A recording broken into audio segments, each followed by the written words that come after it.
So we're talking a lot about recruitment, hiring managers, bias, all of that, under the guise of also somebody who has gone through the long-term employment. What do you want them to know when they're looking at a resume with somebody that has a gap, specifically in the last 5 years? My first thing that I would like decision makers in general to be much more aware of, regardless of if this has been kind of a conversation, a hyper focus, or it's never come up. If you haven't considered the fact that so many people have been in this limbo since COVID, blew up, you have done yourself and everyone around you a disservice.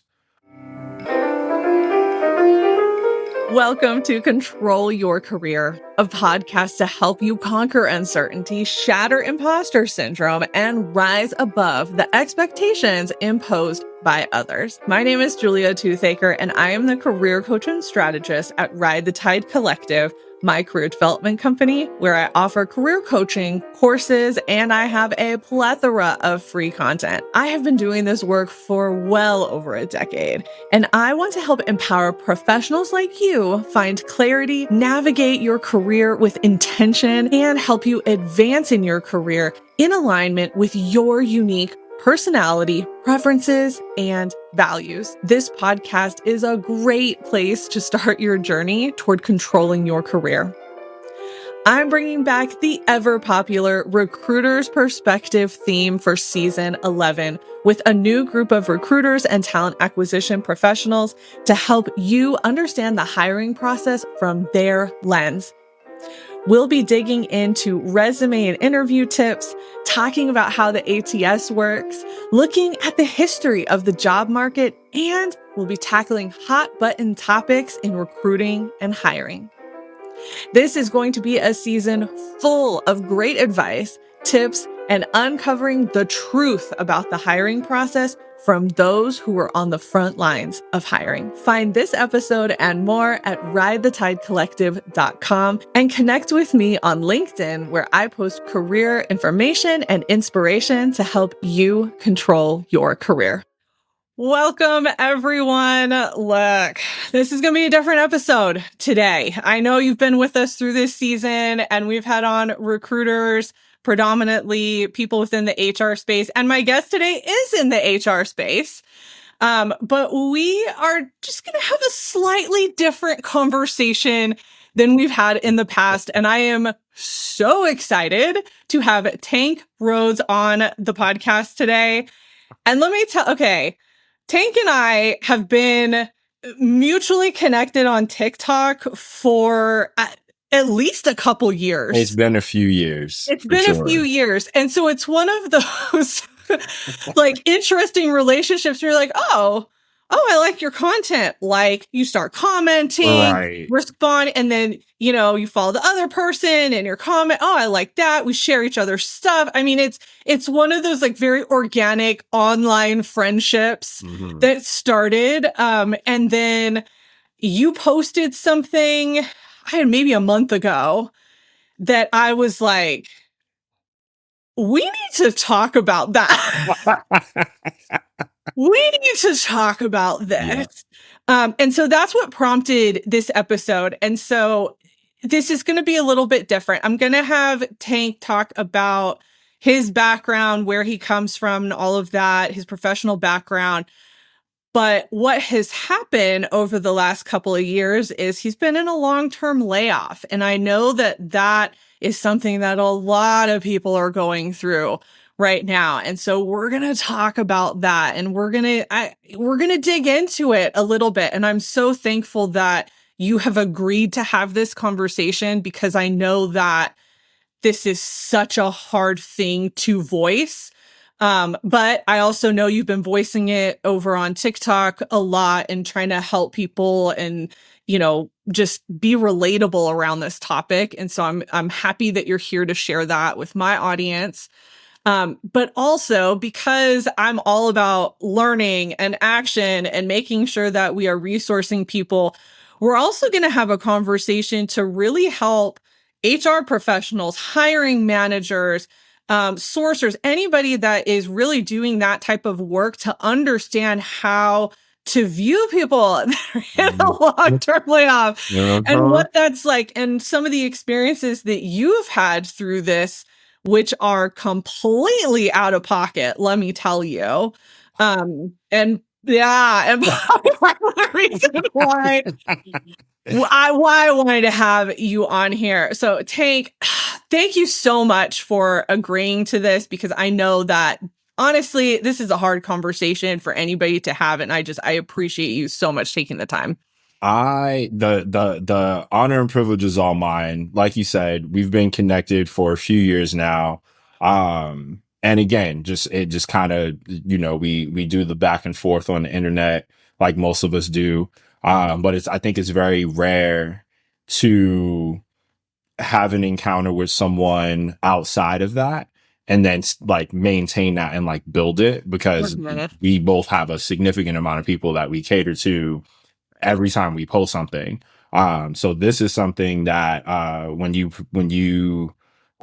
first told me that you wanted me on just in general, but then this specific scenario that led you to it, I'm excited. I'm grateful, all the things. So thank you very much for inviting me. Yeah, of course, of course. Now here's the other thing. Tank and I have already had some conversations, and we already know that we are prone to getting off topic and taking turns and tangents. We're going to try really hard not to do that through this episode. It might be like a little bit this. A little bit. A little bit this. I got to pre-warn people, though, because I feel like this is going to be an episode where you're used to some high structure from me. I don't know if this is going to be that type of episode, so we're going to roll with it. But I'm really excited. So let's start off with give your background. And I'm going to make a caveat to this.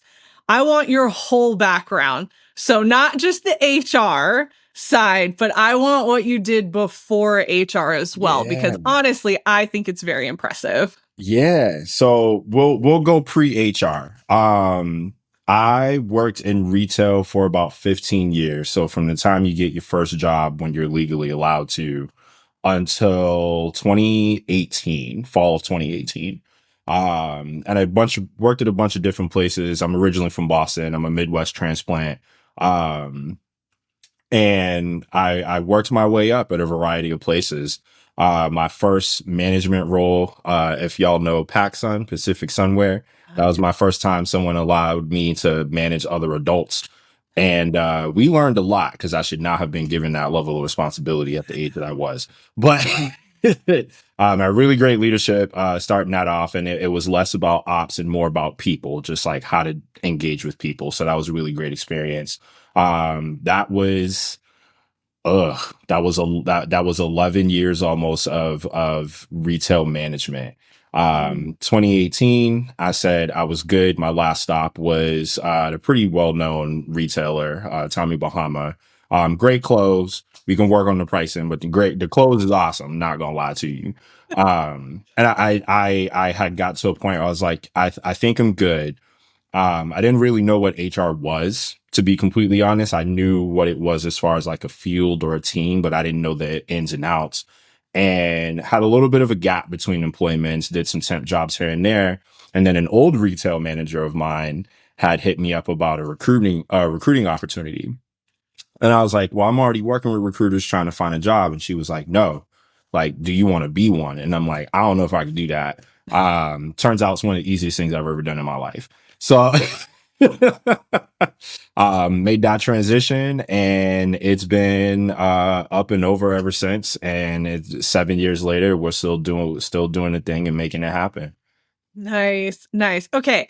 So here's one of the reasons I wanted you to highlight your full experience. So I didn't know until we actually spoke on like a Zoom call that you had this like 15 years of retail experience. Mm-hmm. And the reason that I wanted you to share that is because I think that there are so many people out there who have that story. Yeah.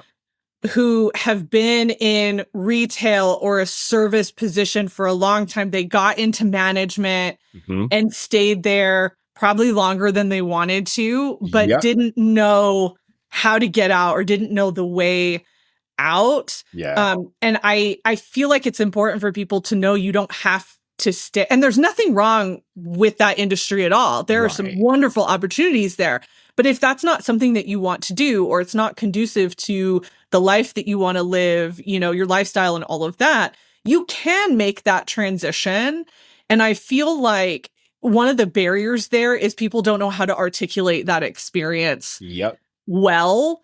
And so I guess my thing for people who might be in that experience or might be in that situation is to honor how much experience you have with people, right? The customer service aspect, the problem solving, the organizational skills. Mm-hmm. You know, if you're in management, good Lord, all of the, you know, stuff you have to deal with customers and with your staff, like every single day. Every day. There's no weekends in customer service. Right. And I just feel like people minimize that experience so much, probably because for some it ends up being a traumatic experience. Right.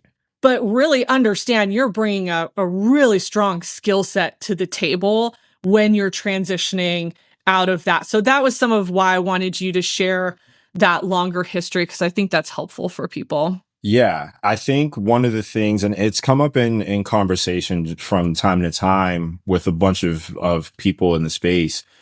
It's interesting to hear HR and other like management professionals and more of a corporate setting talk about the retail to HR or retail to recruiter pipeline specifically. Mm-hmm. And I think it's really important to bring up kind of the contradictions in that area, because you do a lot of the stuff that a variety of HR specialties, you know, do, but you're one, maybe two people doing it in a large store, and you're doing it on your feet while having customers say all kinds of crazy stuff to you and your staff.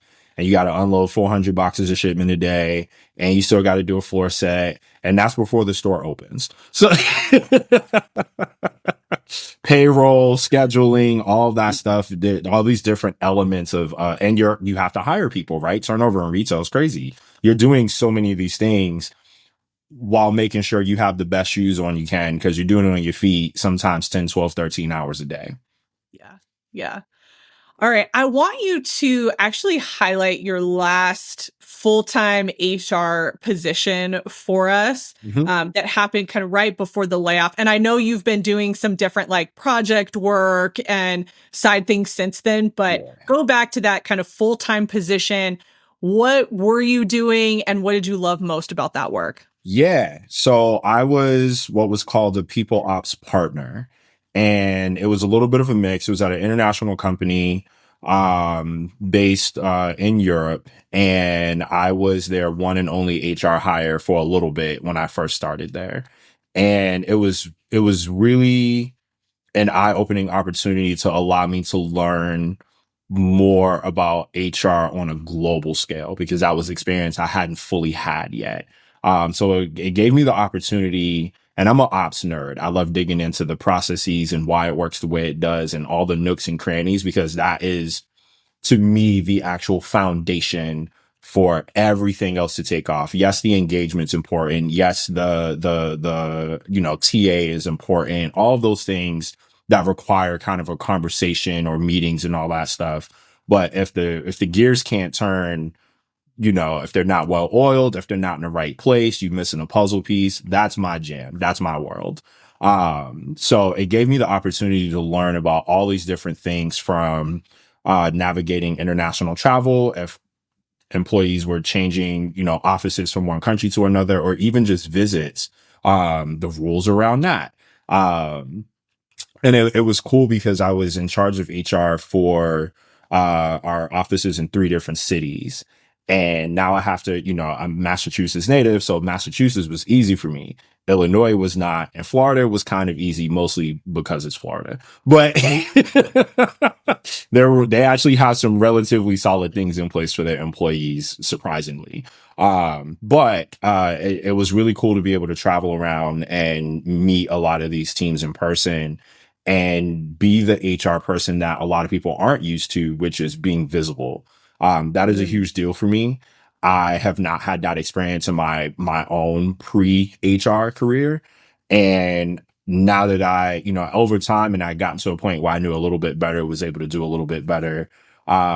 It did make sense to me that like people just didn't know who their HR person was or their team was to go, who to go to for certain things. Who do I talk to about my paycheck? Who do I talk to about my benefits? Who do I talk to about why we don't have enough vacation days versus, the rest of my teams around the world? So I was that person for the US where they could come to me and I can relay to whoever had that hyper focus on the rest of my people team overseas. So yeah, that was 870 days ago at the time of this recording. Yo. Ooh, I rarely say that on a podcast. That's when you have a timestamp and all that. Yeah. Man. So I gotta say it again, over 800 days. Mm-hmm. That's insane to me. And I mean, I've been doing this for, God, I think 14, almost 15 years now. And it's rare that you see that long of a layoff, like that long of time. Yeah. Post layoff without finding something. Yeah. It's wild. It's definitely an experience. I mean, let's dig into that more. Like what did you think was going to happen? Right. So like you get laid off. Right. What did you think was going to happen after that? Like what surprised you in that kind of maybe those first few months post layoff? I knew it was going to be a bit of a struggle.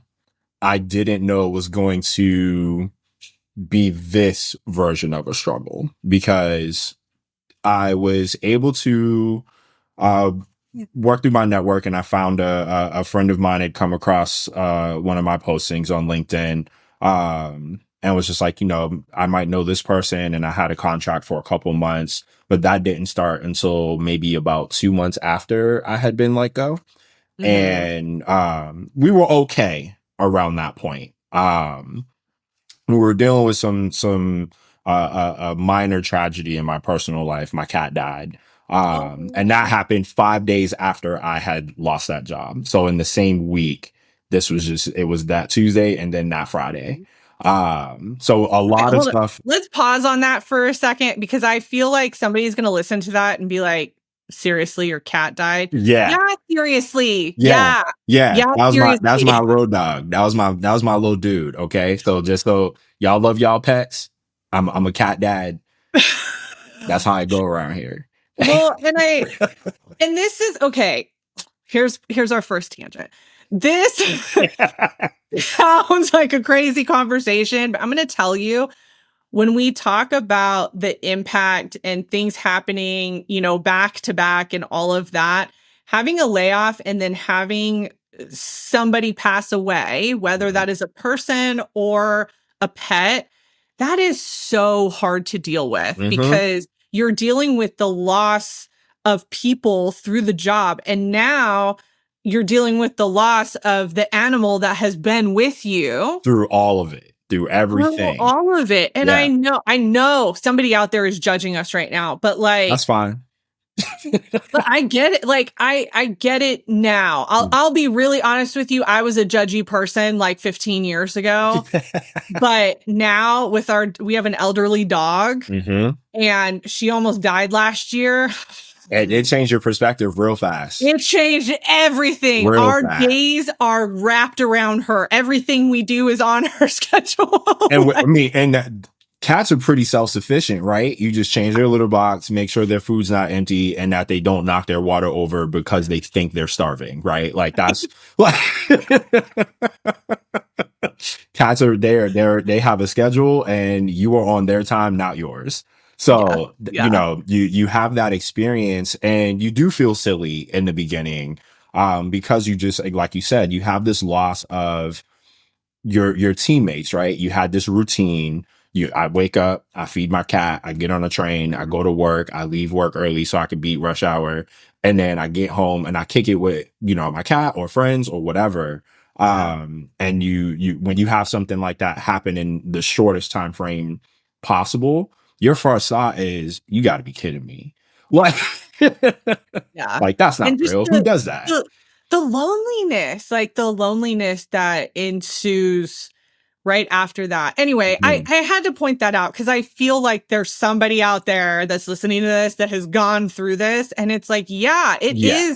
it impacts you. And I think sometimes we try to push through some of these things, right? Because it's like, I got to get a job. I got to do, and it's like, no, you just went through like Mm. a It's a tragic, rough experience. yeah, Yeah. yeah, that's And an so expensive one. We don't talk about that part, right? Like we, when you, when something like that happens in the order in which it does, even if you are stable, whether it's employment or whatever you're doing on the side, y- it's a jam in your day. It's like walking past a door, like a lever, and getting your pants snagged on it, but you mhm. also can't get your pant loop off of that hook. Like that's Yeah. what that feels like. So it goes from obviously really sad to really annoying to enraging, and you're trying to process things while also, you're not looking at it in a business sense or operational sense, right? If we want to translate it, loss of life is expensive. Yeah. So what's it's not funny, interesting is I researched this after our little issue last year because Mhm. I was like, "Oh, maybe we need to know what like we need to be prepared. I need to be prepared to give an answer in case something happens, Right. right?" And it ranged from like a couple $100 to like a couple $1,000 Yeah. depending on what you wanted to do and how you wanted to do things. Right. And so, again, if you're not in a situation financially where you have savings or you have the rainy day fund, whatever it is, Hmm. a hit like that can be It's catastrophic. And bad. then you have to make a financial decision instead of a heart decision, which then also just That's adds the a icing on the layer. cake. Yeah. Yeah. That's the last thing you're trying to think about. Cause it's like, all right, I have to make this decision. Also, I'm about to get hit for 1,500. So Yeah. Yeah. Okay. Okay. Okay. We'll come back. Let's come back. But I feel we had to honor that. We have to honor that. Okay. So you have kind of those first couple of months where you're trying to like figure things out. You go through the normal motions. At what point, I mean, we're over 800 days. Like, at what point are you like, is this me? Did I do yeah. thing? Like what were kind of your pivotal points of shift in your brain through this process, if that makes sense? Yeah. So I think the first time I had that thought of like, I know it's not me, but what if it is? Because I started to see, if you're on social media now, regardless of platform, you start to see the uptick, and especially on TikTok, where your algorithm's kind of getting fed this stuff now, right? Because I started to talk about it. And I wanted to talk about it as an HR person who had spent this, at this point, 6, 7 months out of work. And it's like, all right, well, if I'm a part of a field and a team that like essentially specializes in this, I'm out of the loop. So I only have my own previous experience to lean back on to share what's happening. So I didn't want to just share the HR side of it. I wanted to share all of it, right? Mhm. And it was probably around between Halloween and Christmas of 23, where I was like, okay, I'm thinking about, and I'm not a huge holidays person. I started to think about, okay, well, there are some people I want to get gifts for. I got a couple dollars that I managed to save from the contract. And, I'm waiting for unemployment to kick in. But like, that's a whole process because the company I worked for is overseas, and you have a US attachments, and that's a whole other process. If you don't know what you're supposed to do there, you could be screwed for a little bit. Mhm. And it was around that time where I was like, okay, I don't know who to talk to, but I need to just keep posting and keep sharing and keep doing this thing, and something will come of it. Mhm. And nothing did until the following February of 24. So that's when I was like, okay, here's a new low. I have never been here before. Mm-hmm. And at the time I was living in Rhode Island, I wasn't in Boston. So I wasn't far from home because the northeast section of the country is this big. But we're talking a 50-minute drive. It's not bad. But you are removed from what's familiar, even if it's that close. So it hit me then that I was like, okay, I am at this point of not just feeling like failure is just here, Mm-hmm. but there is no more success on the way. And that Mm. is a new thing that took me a second to navigate because grief is something that at that point I hadn't experienced in a long time. So it was like, all right, how do we manage the nerves? How do we manage conversations? I got to a point where it's like, I actually hate being asked how I'm doing because I don't have an answer that someone else wants to hear. I also am not the person that's going to give someone an answer just because that's what they want to hear. I'm going to keep it 100 all the time. So that's when it started to get really, really tough of like, I have to walk on eggshells around every single conversation. And I also don't want to be the Debbie Downer of a group. Like someone asks how I'm doing or how's the job search. And it's like, it is what it is. But in reality, it's like, this is trash. I don't want to do this anymore. I don't know who else to talk to about this. I'm tired of complaining on LinkedIn. I'm tired of complaining on TikTok. I'm tired of writing in Slack channels, trying to network with people because there is a point where you are that far removed on paper. Right. Unfortunately, we still have this viewpoint out there that gaps mean you suck. Mm, mm. And that's not cool because that's Mhm. wrong. Like it's just Mhm. pure point blank wrong. Yeah. Yeah. Yeah. Oh, okay. And I put that as short and as I know. forward as possible without going too far. But like I said, we're gonna go all the way there with a reason. Yeah. And Gaps it's on resumes don't mean this person can't do what they said they've been doing for X amount of time. right. And I mean, just what's so interesting is because we've been connected for so long, I watched all this happen, right, online. And I know that you're so honest in your posts, which I so appreciate. If you all want like some real videos, like seriously, you have to follow Tank because he does lay it out. And so anything that he's saying now, like I've heard you say, but when you put it all together Okay. in the timeline, it's like, oh my gosh. And I hope that people hear this and understand that somebody that's been unemployed for this long, outside of their control to some extent, there are so many emotions that you're going through and so many highs and lows and so many things that if you've never gone through it, you don't No know idea. how it feels because most people, I would say on average, although I think that average is changing, Mm-hmm. you're going from a position to another position Yeah. without a gap. And I think these last like 3 or 4 years, we're seeing these extended gaps of unemployment. I mean, this is like nothing I have ever seen. Even 2008, 2009, the gaps weren't that big. No, not at all. People were able to transition into other fields like fairly easily. Um, and it's just not like that right now. And so I really appreciate your honesty in kind of you were feeling and the highs and lows that you go through and things like the holidays and how do you manage conversations and I think too just how performative we become in Yeah. some of our conversations with people where it's like you're asking me how I'm doing, but you have to on some level know what's going on. Right. So do you actually want to know? Because I don't think that you do. Yeah.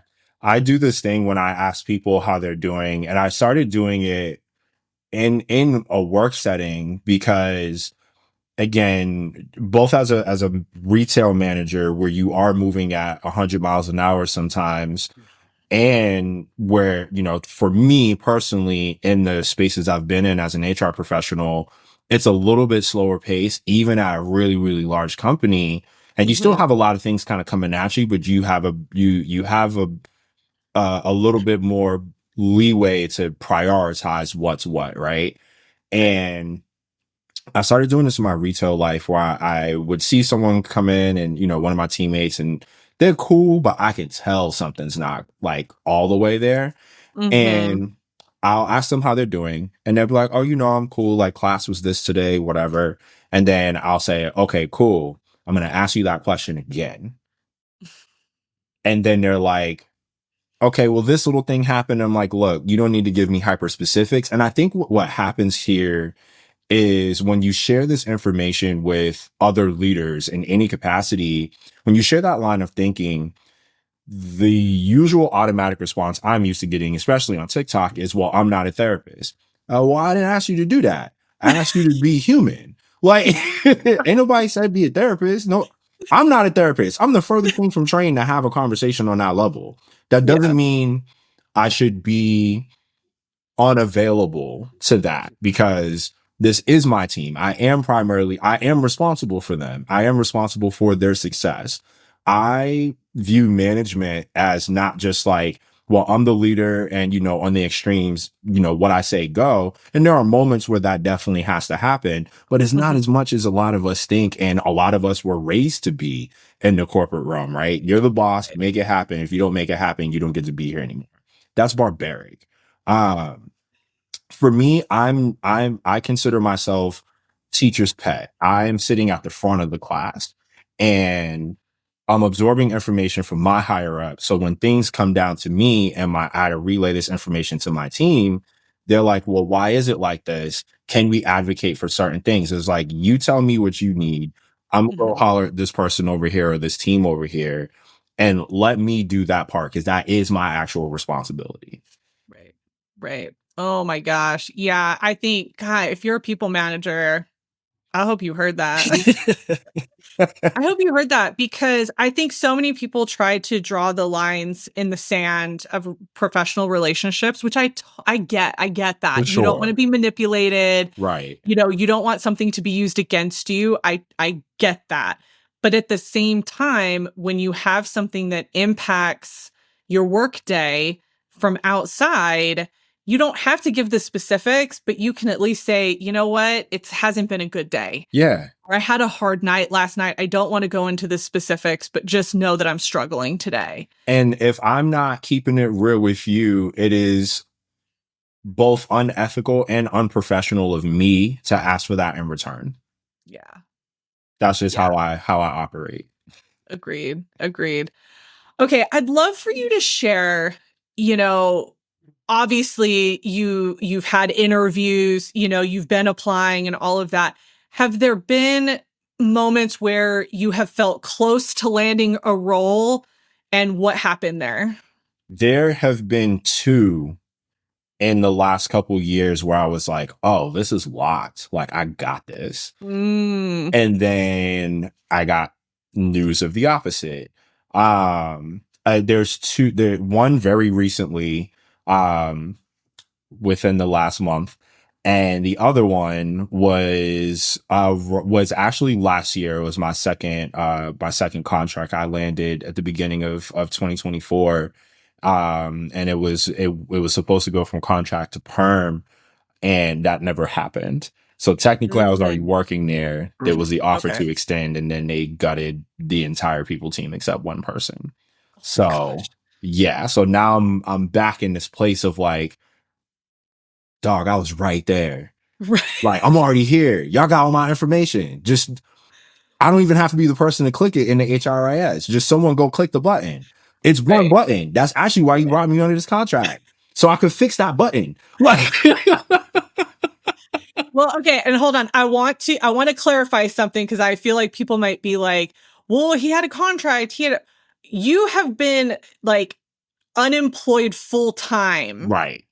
Okay, so that's the That's the difference. difference. That's the difference. So you have had contract things, you've taken different side. I don't even want to call it a side thing. It's contract. Right. So you've taken contract work since then, but that is not full time. It's not usually benefited. Mhm. So there are some barriers there. So I want to make that distinction for Right. people who are like, he hasn't actually been unemployed. He has. Yes, I have. And I but don't there have know. been contracts along the way. There's enough of y'all out there that know better. All right. Don't do that. Like don't dig in that way. Don't do that. Julia here. Are you feeling stuck in your career, unsure of how to break through to the next level? I'm excited to share a transformative opportunity. The Career Advancement Intensive. It's a focused one-day experience designed specifically for ambitious professionals ready to define their career path. In this immersive session, you'll work one-on-one with me to help you gain fresh insights into your professional strengths and uncover opportunities for growth. Together, you'll clarify your goals, refine your personal brand, and develop a strategic roadmap tailored to your unique aspirations. Imagine leaving the day with renewed confidence, a clear vision of your next steps, and practical actions you can implement immediately. As a bonus, you'll receive additional resources, tools to enhance your resume, optimize your online presence, and deepen your understanding of what drives you professionally. Not all coaching requires a 6-month commitment. The Career Advancement Intensive is perfect for ambitious professionals who want answers and strategies quickly. Before committing, let's make sure that this program is the best option for you in my complimentary career coaching clarity call. The link will be in the show notes and description for this episode. Now, let's get back to the show.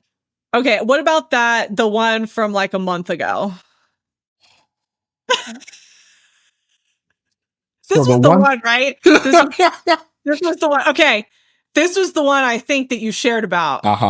Right? Okay. Yeah. So this is the experience, and I don't want you to give like specific. We're not gonna go all the way, but we're right? gonna get close because there's a lesson in this. So this was the video that I saw it and I immediately messaged you. It was legit. Like, I don't even think it was a full like 15, 20 minutes later. Like, it was for a relatively solid role. Like I was into it. I knew a little bit about the company going into it. So I'd applied to them a month before I'd started that interview process. And again, just so I can give a little bit of credit where credit's due to the other side of this, y'all getting 412 million applicants. I get it. All right. Yeah. I'm not saying it's been easy on the other side. You also have significantly more of a cushion here than the people who searching. All right. So let's clear that up. But applied for this role. Didn't think I was going to even hear back because that's kind of commonplace at this point. Unfortunately, heard back, started the interview process, and they banged through this. They do it fast because they're like, we want to get through. We want to be as fast as possible. And I'm like, all right, your version of speed and my version of speed might be different. This joint took a week and a day. And I was like, oh, y'all weren't playing around. So that was indicator number one that I was like, if I'm getting pushed through like this, I could tell it wasn't for the sake of just making it happen. It was legit like they were doing the vetting at each stage. So I was like, okay, you go through these 3-4 rounds, your confidence is building because they're hitting you. I was getting hit up immediately after I was finishing these interviews. So the call would end, and 10 minutes later, I had an invite to schedule the next round. So this takes place the week before and then the day after Easter. And then there's this kind of weird silence. And I'm like, all right, probably a ton of people. I'm going to give a little bit more grace. I get a phone call at the end of that second week, like, oh, we just actually wanted to do a courtesy call, let you know that you're still like, you're one of the finalists. We just got, some stuff going on behind the scenes. Some people's off. There's all that other, work projects, whatever. All right, cool. That y'all are at work. I get it. Another week goes by and I'm like, this is a little sus. Let me reach out this time, show some initiative. I reach out an email, takes a day to get back to me. And there was a vacation response that I got, and I was like, all right, cool. This is probably what they were alluding to in the courtesy call. I get a response about a half hour later, and they were like, this person's working on these series of things. And I'm like, all right, cool. I'll give you another couple days. Couple days go by, nothing. Another week and a half has gone by. So now we went from being interviewed in the same week after waiting a month to hear from them for an interview invite to 3 more weeks of essentially me being like, what the heck is going on? Yeah. And I had kind of given up towards the end of the 4th week. And I was like, cool, I'm probably not going to hear from them. They probably made a decision. It is what it is. I'm going to go do what I do over here. And this random Tuesday morning, a few weeks ago, I get a phone call. It's 7:26 a.m. And I am talking with this person. And, they're like, it was you and one other person. It was like, y'all were both great. We did go with the other person. And in my mind, I was like, look, bad news. I get it. Thank you for letting me know. There at that point in that particular phone call, there was nothing to complain about. Disappointed 100%, but it was the feedback that I received after where I was like, I feel like you didn't think about this before you said it and who you were saying it to. And the feedback was about my appearance and presentation. And that is where I was like, no, this is the time to turn Tank off and turn Francis on and give this feedback in return in real time. Because I know this is something that's happening behind the scenes and a lot of people are not talking about it in fear of the response, right? Or your company maybe sees it and they might not be cool with what you said, even though it's wrong, because it's blatant discrimination, right? Right. I rebutted, thank you for that feedback. If you would allow me to share this in return, if my appearance and presentation was the sole thing you chose, made you choose between me and the other person, I don't think this is a place that I would like to work at, because it's not like I showed up like this, right? It's not like there's no code switching. There's no, overuse or underuse of terms. Everything was great until this particular thing happened. Fast forward I'll say about a week. And I was like, this is still bugging me and I need to know why.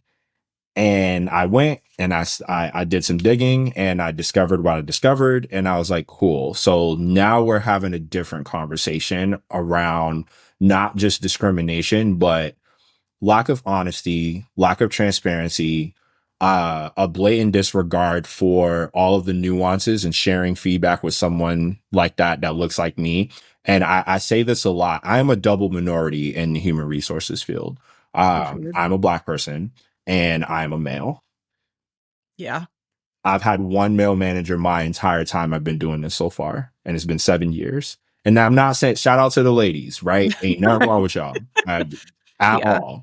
But if we're going to talk about inclusion and having balance and all of those things, it is literally supposed to be across the entire spectrum of identities in general. There's something leaning too hard in one way, obviously make the best business decisions, but consider the nuance, because you're still hiring human beings with heartbeats that have to eat and take care of families and all of these things. So that one was the gut punch. And I wanted to share that online because there's been plenty of content creators in recent months, even, who have been talking about their experience with discrimination. I wanted to share it from the perspective of someone who is a part of a team in a field who actively is supposed to be making sure this does not happen to the best of our ability. And it happened to me in my face. Yeah. Yeah. So the main reason that I wanted this story to come out is because of how many people, and I see this on my page as well, will say, that doesn't happen. That doesn't happen. And I'm like, it doesn't happen until it happens. But if you're not in a protected class, or, I'm going to quote, air quote, different. Right. And we know what that means. you might not experience that. Yeah. And you Or might it not happens when you ever come have from to a particular experience it. background and you miss it, right? Because unfortunately, even for someone like myself who's relatively hyper aware, hindsight is 2020. Yeah. And this just so happened to be a moment where it was so clear that I was like, nah, this isn't. We're not letting this slide at all. Even if it's just one person who hears it, I'm not letting this go. Well, and I cannot believe that they said it. Right. Like literally anything else. You could have thought it. HR. You could have like anything. I would have taken any other advice or feedback or whatever it was. All the things. All the things you could have said. Including complete silence. Right. Because if I don't know, I don't know. I can't claim anything. Right. All you had to say was, we're really not allowed to give feedback. Yeah. I would have taken that. I would have taken answer. that. Like, all right, cool. That I wouldn't tell somebody to say that, but also like you didn't say what you just said. Right. And here's the other thing that I want to point out about this, because this didn't happen to my client, but I had the same advice that I think you ended up doing, which is you went and looked at who was hired. Yeah. Right. So I had a client who came to me, very similar situation, long-term unemployment, was like, is it me? What's going on? Right. And in this conversation, woman had a nose piercing. I think those were the two main things, which aren't big things, right? Right.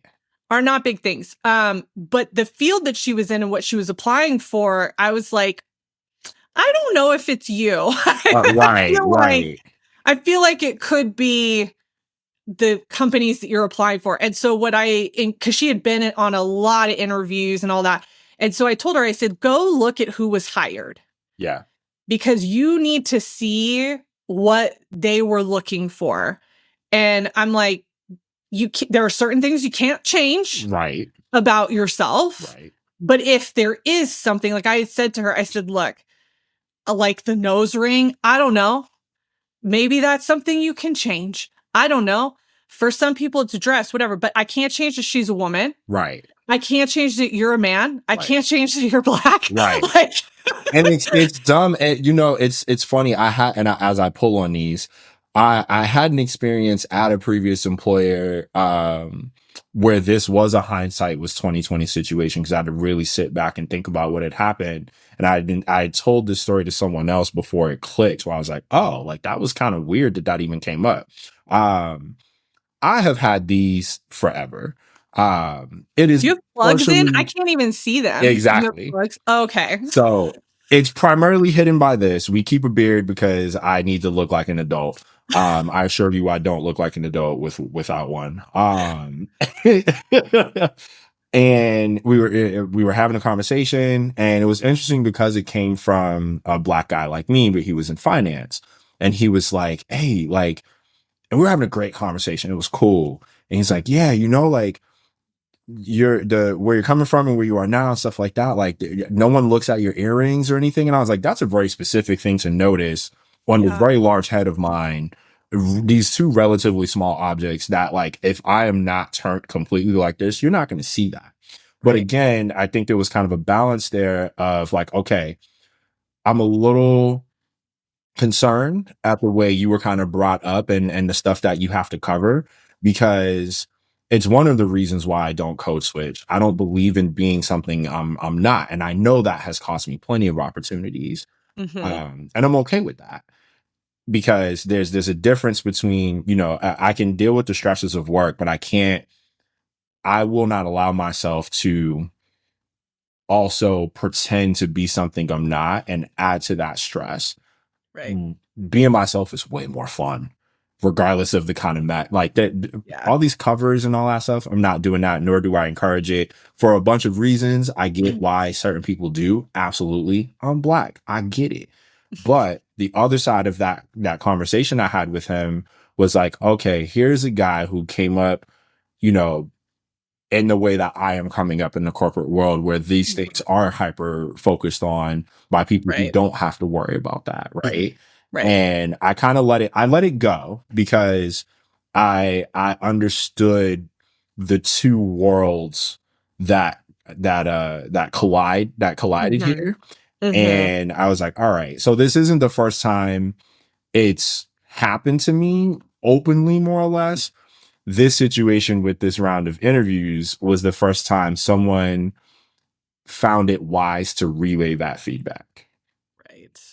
Right. Oh my gosh. Okay, can you, for people who don't know what it is, can you talk about code switching? I feel like I know what it is. I'm very familiar with the term, but I don't think that that's as widespread of a term. Uh-huh. Can you give a little bit more insight into that? Yeah. One, we all do it. So let's just cover that right now. You don't think you do it, and then you're gonna sit down after listening to this and be like, dang, was I really saying or thinking or doing whatever? Was that me? Right. It's essentially that the idea that in certain environments there's a particular way that you need to present yourself. And if you come from a subset of backgrounds, for me, grew up a project kid, grew up in the hood, went to public school, didn't go to college, was always putting in the work. You are viewed very, very, very differently from how you speak to how you dress to how you Mhm. enter a room, how many of you are in that room.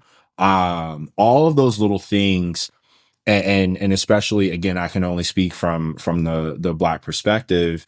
You are raised to pay attention to that for your Mhm. safety, Right. like full stop. So I have had moments where I've walked into certain rooms, certain buildings, and I'm not walking in, like TI with my hat here and jeans on my knees and stuff like that. But I can Right. tell I can feel when I'm being watched. I can almost hear when I'm being watched. Right. Um, Especially in HR. I think yeah, let's point that out, yeah. which you did say earlier, like not only are you Black, but you're a man. Mhm, that, mhm. that feels like almost more Yeah. of a It's diversity it's thing. a let's go there. So in HR,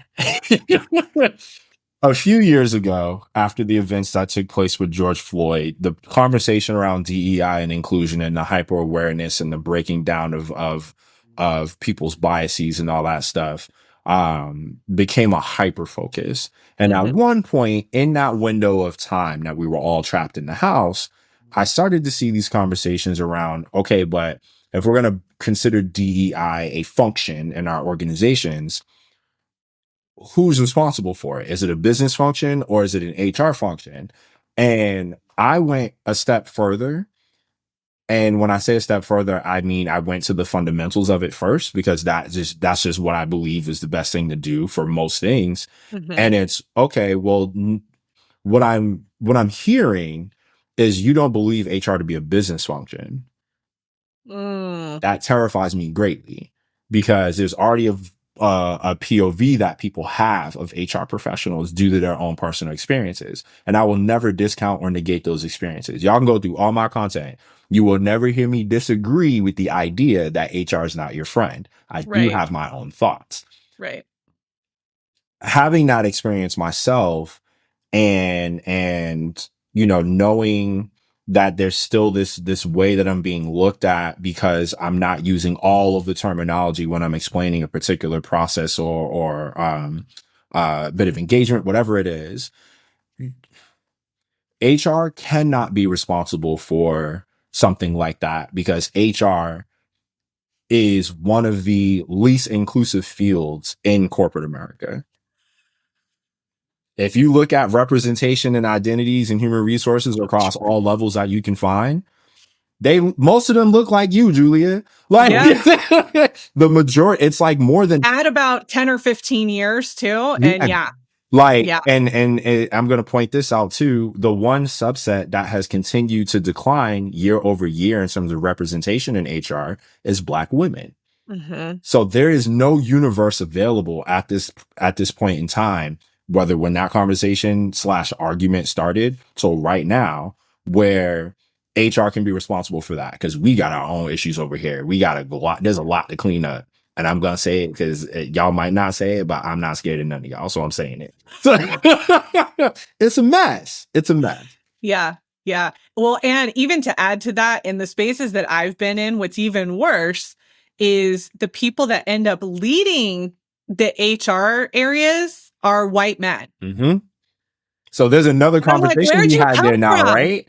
Where'd you Like, come from in this field that's predominantly female? right. So there's already a beef that needs to be addressed right there. And again, I'm not saying I can't say all these dudes didn't qualify, none of that stuff. But I am saying there's a level of oversight that you're missing a huge issue in general, which I'm a strong advocate for in general. I've had many women leaders in my life, both personal and professional. The majority of you were the best. Mm-hmm. So to then, you know, have that discrepancy, and it's visible, right? And still not consider the other nuances that go into that, and you skip the whole issue already. We don't even have to talk about race. Let's talk about the gender inequality in HR, in leadership specifically, because y'all got a problem. Yeah. Gender alone. Just gender. We don't even have to cover anything else. Yeah. I agree with that. Well, and think about like the underrepresentation or zero representation of even other races. Yep. You know, I mean, it's I feel like this could be a whole other episode. We warned y'all. We did. We warned. Oh my god. I can't even say, y'all, I had so many questions prepared and I'm like, I don't even know where to go from here. Where there's about 10 different ways that I want to take this conversation. Yeah. But I think, okay, so let's pull back because we have covered so much, right? We're talking about long-term unemployment experience. We're talking about, you know, the bias in hiring that you have experienced blatantly. Yep. And here's the other thing too, and I want to point this out because I feel like your parents were onto something here, and I've seen this with other people. The name that they gave you, reads white. If I had to be, I'll tell you exactly. I know the story of how I acquired my name. My grandmother named me, and she named me after a elder reverend in the church that we all essentially grew up in Boston. He was a white dude, and I have his first name and he had two middle names. So I have his first and first middle name. So I have the first half of his name. I've heard that story a bunch of times growing up from, you know, people, you know, old elders in the church, and obviously my own grandmother. So yeah, my name is as white as it can get. It's Francis and it's Rhodes. Those two things don't, you know, like. yeah. And I think so. This is more for hiring managers, sourcers out there. I mean, people who are on the front lines of candidate choice. Like, you have to recognize your bias. Yeah. I don't care how much DEI training you've had. I don't care how in it you are, how much you appreciate it or whatever. You have bias. You have bias toward names.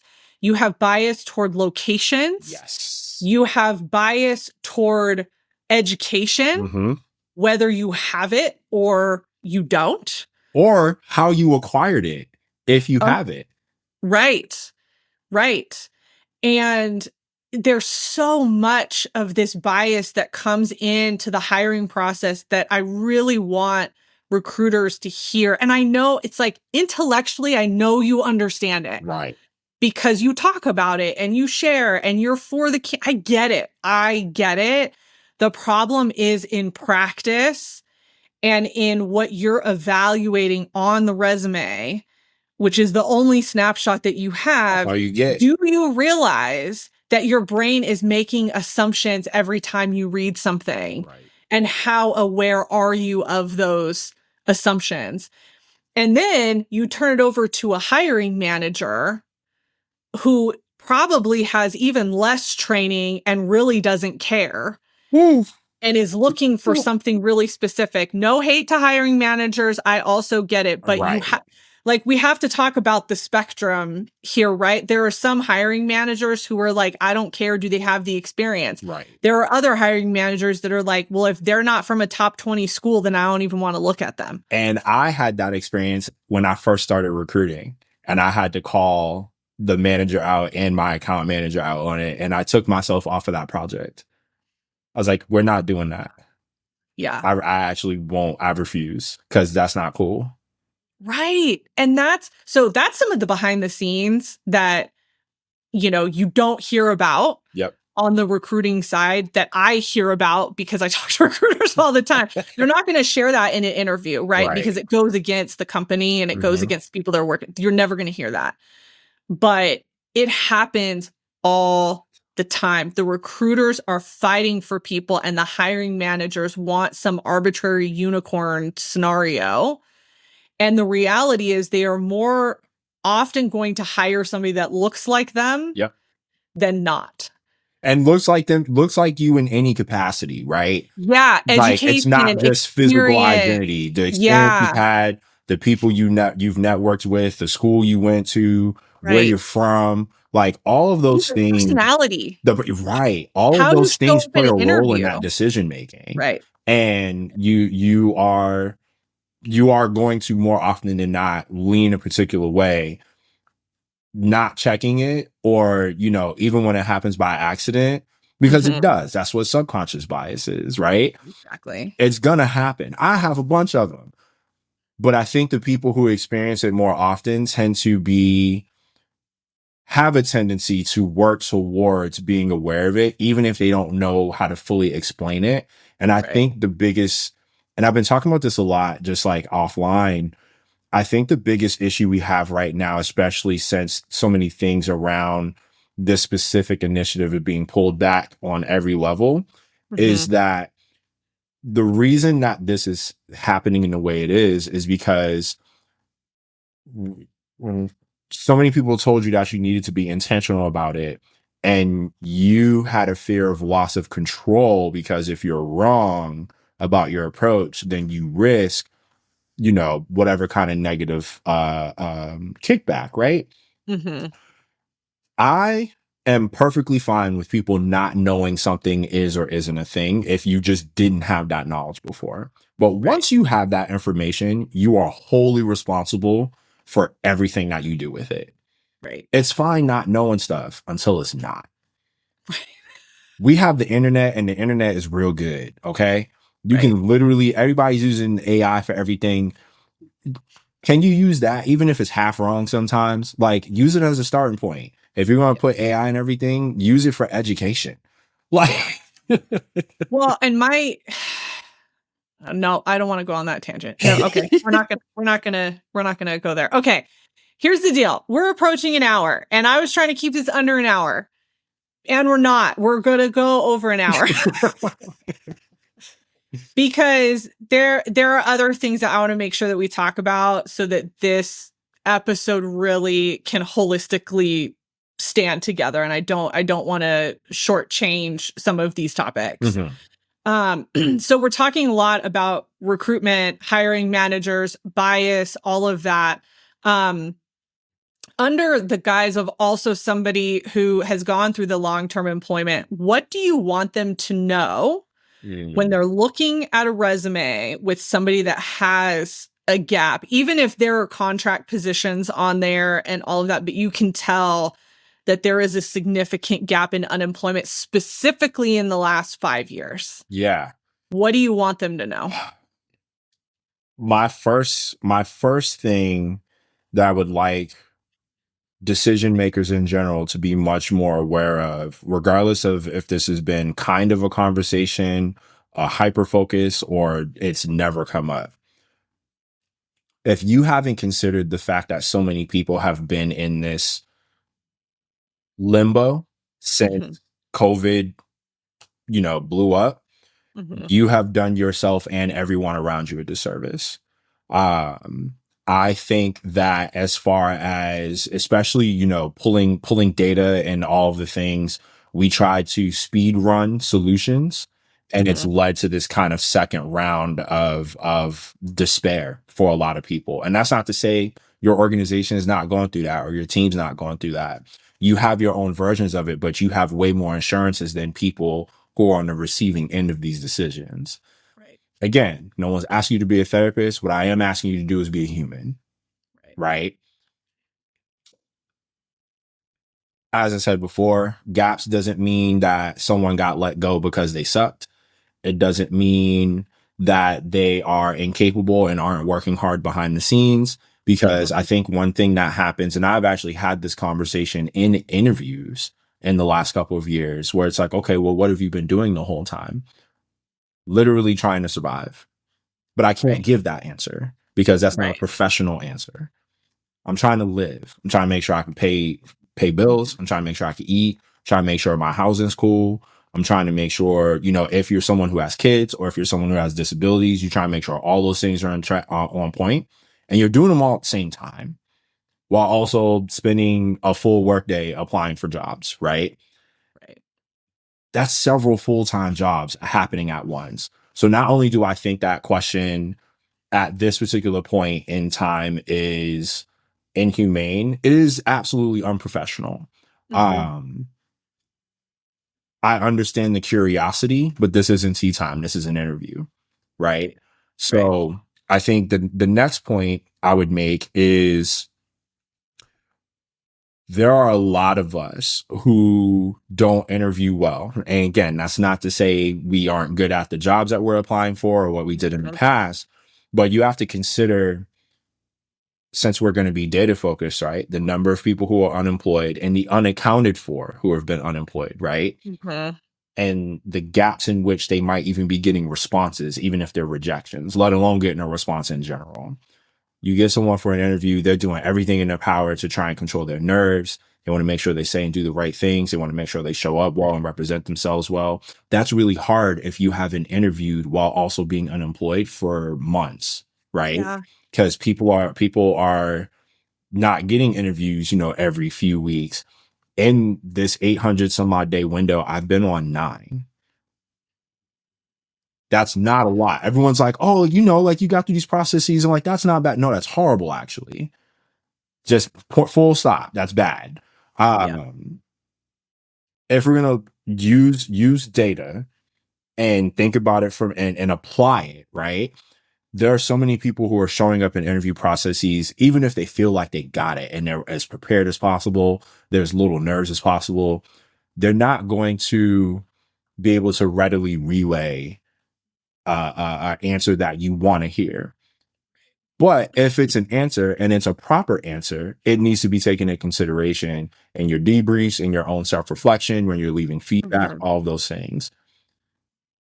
I would dare say that is your job. I don't really know how else to put it. That's your job. You have a responsibility to do your job. Because if it was any other scenario and it was a little bit more escalated and we weren't considering things like we do now the way we should be, you would lose your job. That is a part of your job. Be reflective, be intentional, and be willing.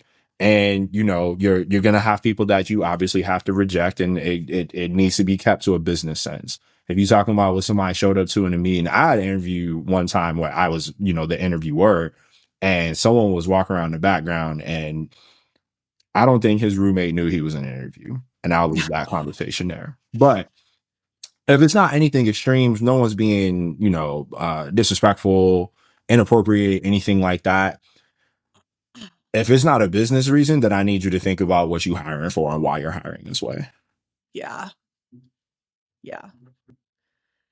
And I'll tell you, as a career coach, this time has been so much harder. Right? Because I literally will get on a call with people and be like, it's not you. Yeah. It's not you. This is just, it's an odd time, especially depending on the field, the industry. There's so many factors right now. But I remember back in my early career coaching days, I would tell students at the time, don't give them a reason to not hire you. Right. And now I'm like, I can't even in good faith say that. Because I think when I first started recruiting, I got the advice a lot. There was a philosophy out there: look for reasons to say yes. Recruiter, hiring manager, whatever. I have not heard that in about 3 or 4 years. And I find that really interesting. These are the things that, because I'm chronically online, partially because I'm a creator and I kind of can't help it. Especially with the kind of content that I put out and the way that I put it out there. These are the little things that I pick up on. There are a lot of buzzwords and phrases that just, they're not there anymore. Yeah. And candidates see that. That's why, you get on, a lot of managers and senior leaders and even executives. I've seen executives go at it with people in LinkedIn comment sections. My God.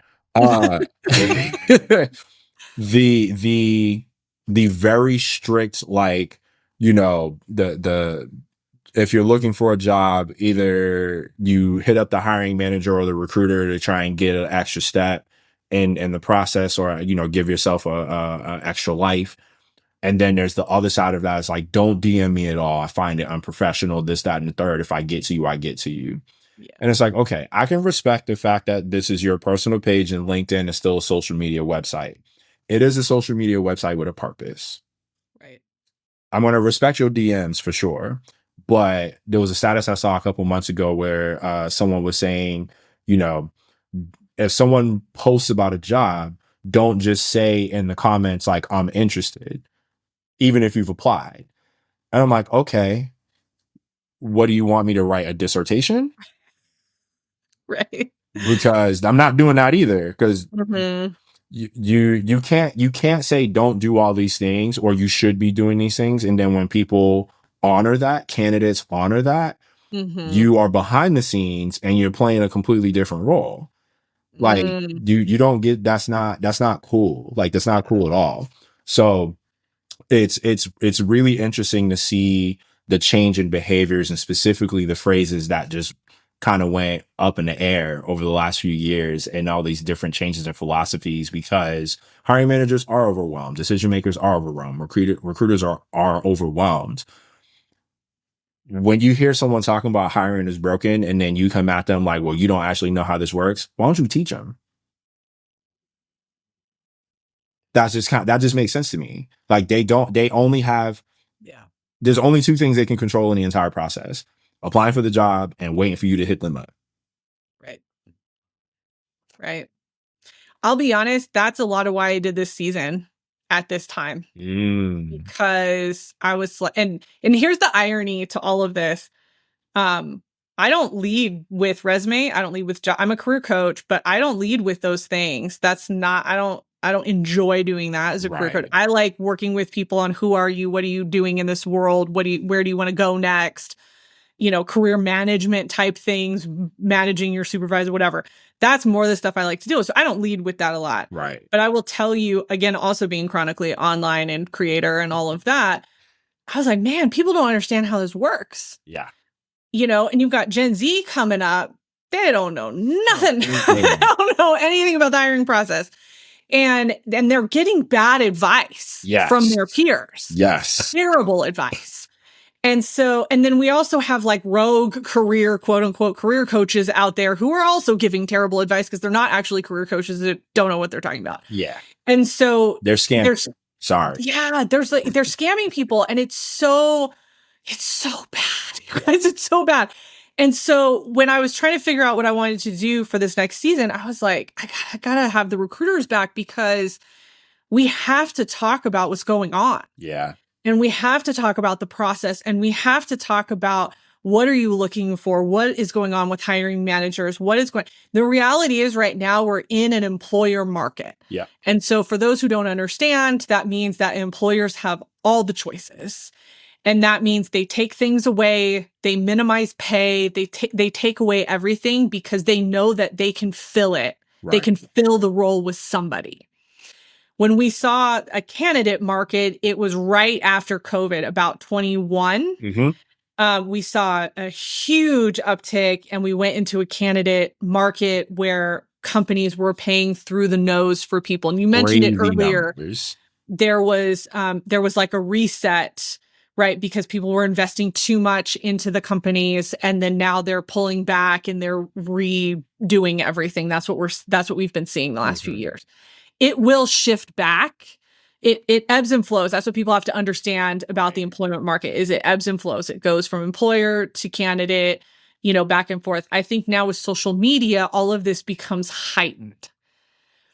And so people capitalize on that, and they take advantage of people and all of that. And honestly, it's one of the main reasons I do not lead with resume and job search. Because I'm like, no, I don't. I have a ton of I'm totally plugging myself right now. I have a ton of As you should.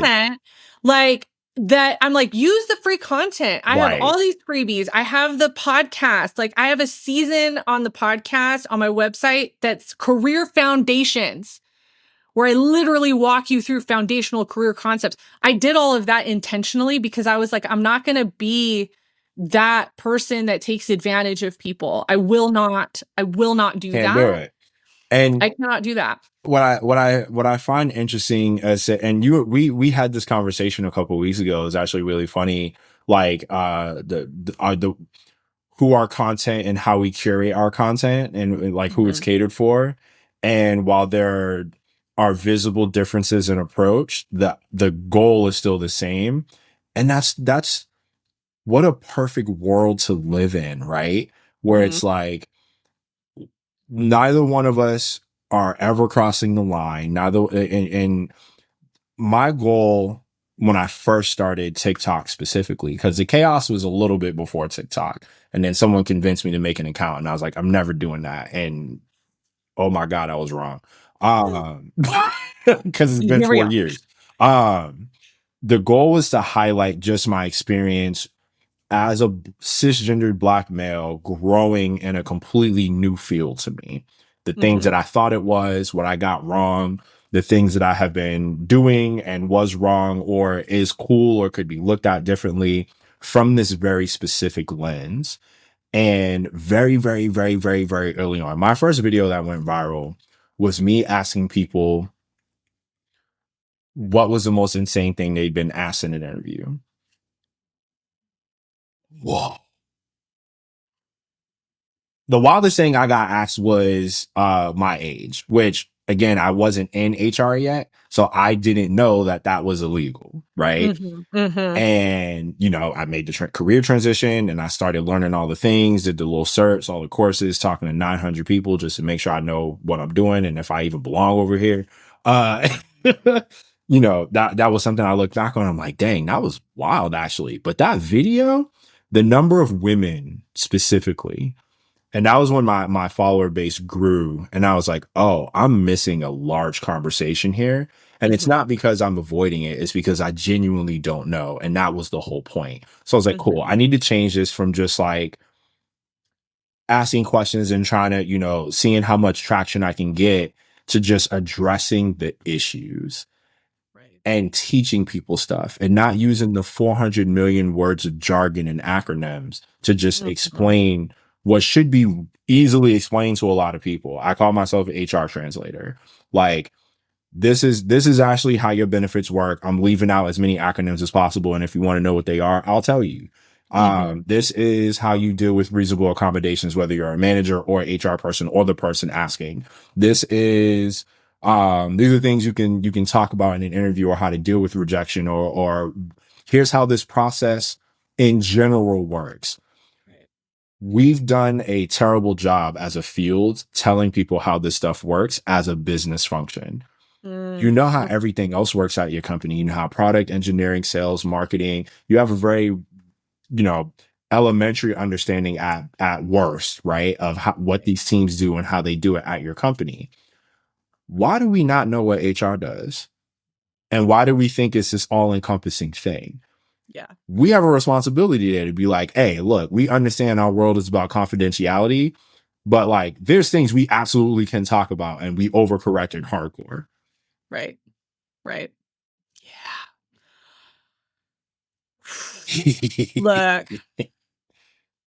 Look, we are going through a lot today. I feel like for anybody that's hung with us this long, like they deserve some kind of And award or kudos to you. something. Yeah. Like, I would kudos to love to have you. a conversation with you if you made it this far, because thank you, but that's also great. You got other stuff to be doing. So Oh my gosh. Yeah. Okay. I want to go back to something a little bit more personal because I feel like this would be helpful for people Mhm. in a similar situation. So, what has this time, this kind of extended unemployment with all of these experiences, what has it taught you about yourself, your values, and your goals? I compose myself. This has changed me as a person. Um, a lot has happened. And if you follow me on TikTok, I've shared a lot of it. And you can go over there to watch it. This is already the length of the Avengers movie, so I'm not going to do that to you. But uh, it's changed me as a person. It has completely deregulated my nervous system. It has changed it's made me evaluate how I relay information, Mm, because there's that thing that's kind of stuck in me. And I even made a whole video about this because I disappeared off of TikTok for about 6 months. mhm, And I was like, who am I to give this advice or these tips or all these things? And I don't even have I don't have a job. Right. And there was a point where I was like, no. People started asking where I was. And I was like, I don't have anything to give them. mhm, And I had another, kind of a secondary moment was like, have I made this my entire personality? And then I got to a point where I was like, no, I haven't. I do think I have been helping people. So I started just talking to people about that experience. mhm, And even that element has changed me, because I think what happened is, as people, as the base grew and people are like, oh, there's an HR person. Wait, they're going through this thing. Oh, wait, I'm identify a little bit with these things. Oh, snap. I didn't know I didn't know this. mhm. Um, I I'm not naive, but I also know that I'm accepting that what I have done is important. That's something that I'm still like learning how to Right. do. That's a tank project, right? But with all of the stuff that's happened to me, both in the light and behind the scenes, you it's changed me as a person. It's made me realize there is no other route that I would have willingly taken except to be real with people. Um, because not only is that, my brand or whatever else, that is actually who I am. I referenced one time in a offline conversation with a dear friend of mine, in my church life. My sister had introduced me for a sermon, if you will, and there was a very specific element, part of her introduction, where she was like, my brother has never, been on the beaten path. He marches to a beat of his own drum. And that was years ago. And for whatever reason, I had hit one of the many low points, and that just like popped in my head. Mm, um and I was like, it would be such a disservice and a terrible way to honor my younger sister, who has always had this thought of me, and I didn't know that until that day. mm, And I tell people all the time, if you see the two of us together, I have three younger sisters, but this is my road dog. We're only a couple years apart. I tell people all the time, she is significantly cooler than I am, and she is. Like, it's not close. That I look up to her. Um So those are the little things I've been struggling to make sure that I attach myself to, because to say that, to take the toxic positivity route, like these are the positive things I've lasted. No, this sucks. Yeah. Yeah, if you're not being 100 about your scenario, you're doing yourself a disservice physically, mentally, emotionally, all the things, Right. spiritually, all of it. Whatever your approaches are, your beliefs are, if you're not being real about it with yourself and sitting and letting yourself grieve, saying out loud, this is trash. And you don't have a group, and your group of people you can go to about this stuff will change too. That has happened dramatically. Yes. You lose friends, you Mm-hmm. lose family, you lose connections because people are tired of hearing you talk about this process. And I think what's weird about that is I share a field with a lot of them. And we're going there. Check your Yeah. biases at the door, right? Because Yeah. we are all one uncontrollable decision away in this economy, in this environment, from being in the exact same position I'm in. And I don't want that for any of you.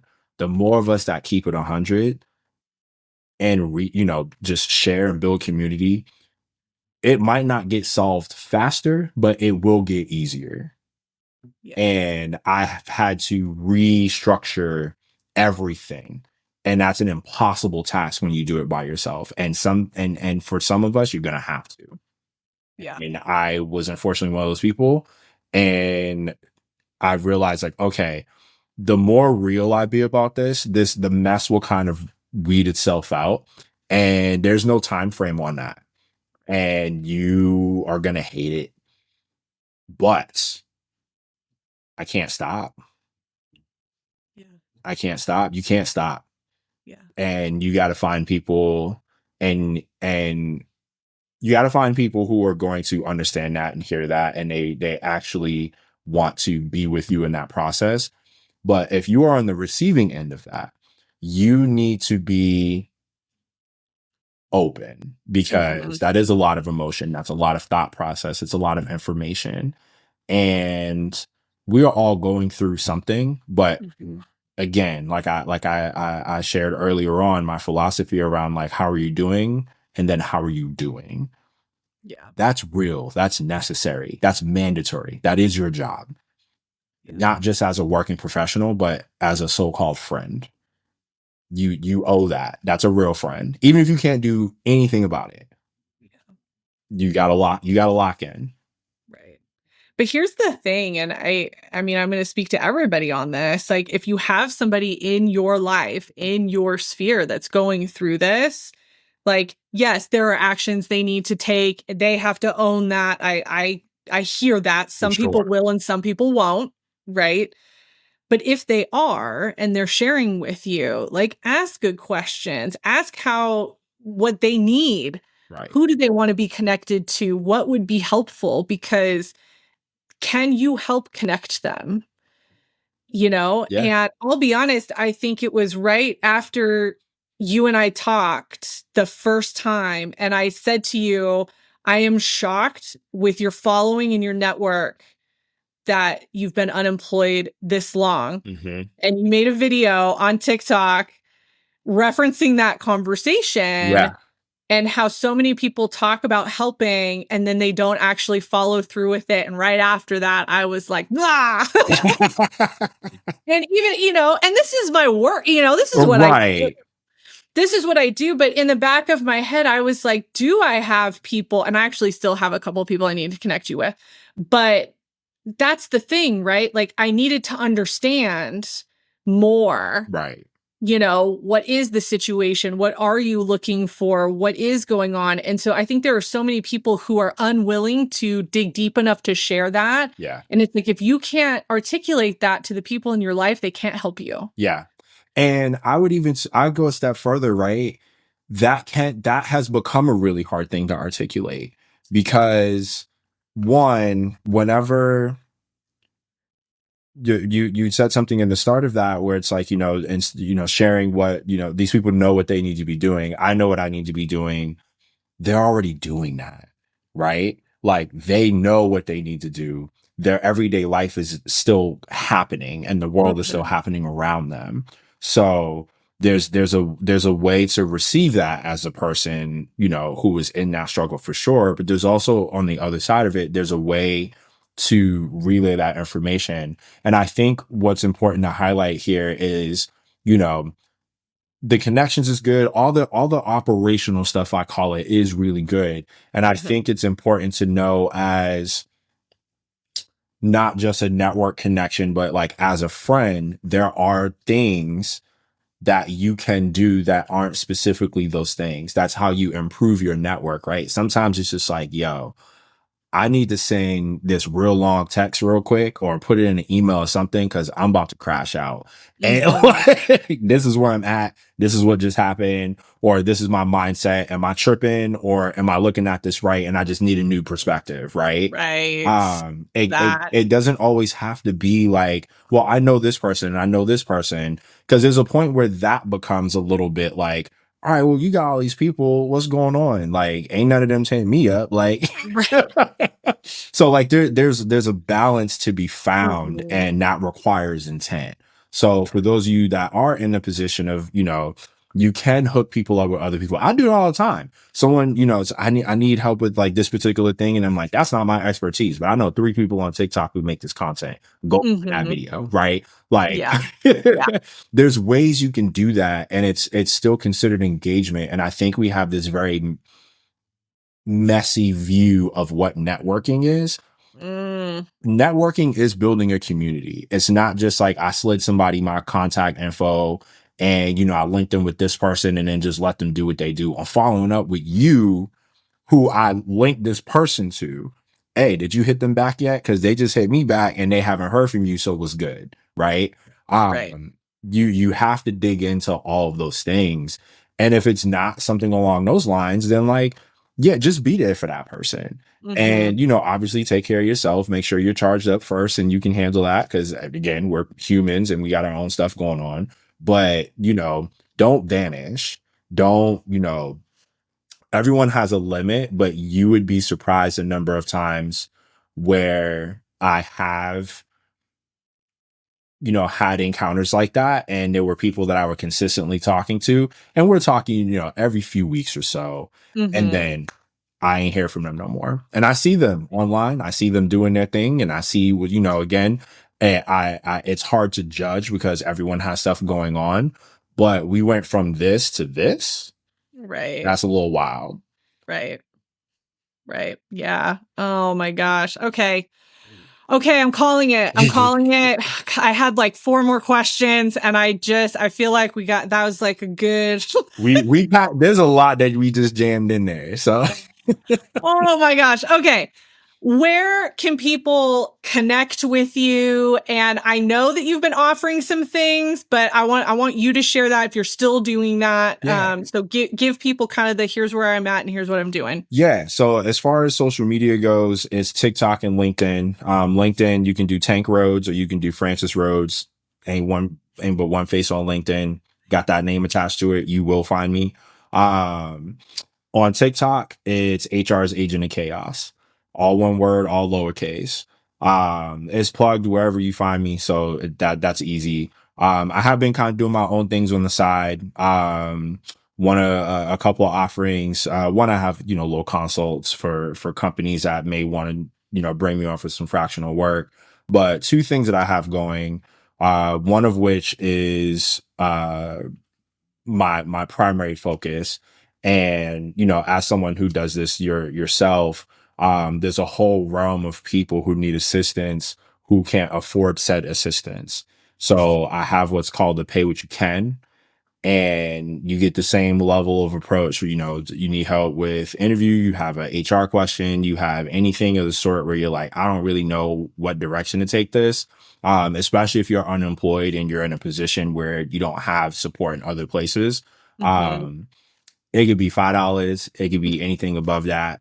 But the goal is, you know, I want to I identify with you, and this is kind of my way of paying it forward for those who are underprivileged in that sense. And then when you make it, you go on, I'll pitch you to the big coaches and, you know, do your thing. But I wanna be a community-based HR leader in that sense. So I got that going. All the links, I post all the links for that. That's primarily on my TikTok, but HR's Agent of Chaos on TikTok. That's where you'll find me most of the time. And there's I'm saying all kinds of stuff on there. Yes. And we're streaming 3 times a week. I got a gaming and HR AMA. You can find that there too. Yeah. Awesome. And I will put the links for all of this into the blog post for this episode, but I'm so glad that you're still doing the pay what you can. I didn't want to assume, but I knew it was something that you had been offering. Yep. Honestly, what a generous offer. I'll be real. You're never going to see me offer something like that because I don't like doing resumes enough to do that. If y'all want resume work, it's kind of not my lane either, but I could guide you, right? I got you. Everything else, you can slide over here for it. But I really want that to be open to people who like are in the most dire of straits. Yeah. Because that's a hard thing. You know, you get pitched stuff all the time if you're in a certain position, especially on LinkedIn. People are unemployed.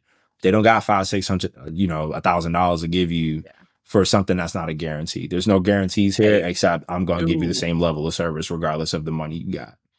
Right. And sometimes I will say, like, sometimes just having a different perspective on your situation is so helpful. Yeah. So for those of you that have been unemployed for a while or things just haven't been going your way, I mean, take Tank up on that and just explain your situation to have him go, well, here's my perspective, right. Or here's some other ways to think about it. I think that's such valuable time to be able to do that. So I appreciate that you're offering that for people. And I think it's such an amazing thing that you're able to do. So Tank, thank you so much. This was so amazing. And again, awards to people who made it through this entire seriously. Major kudos to y'all. Thank you so much. This was fun. This was great. Thank you for your time. Thank you for the platform. Thank you for all the things.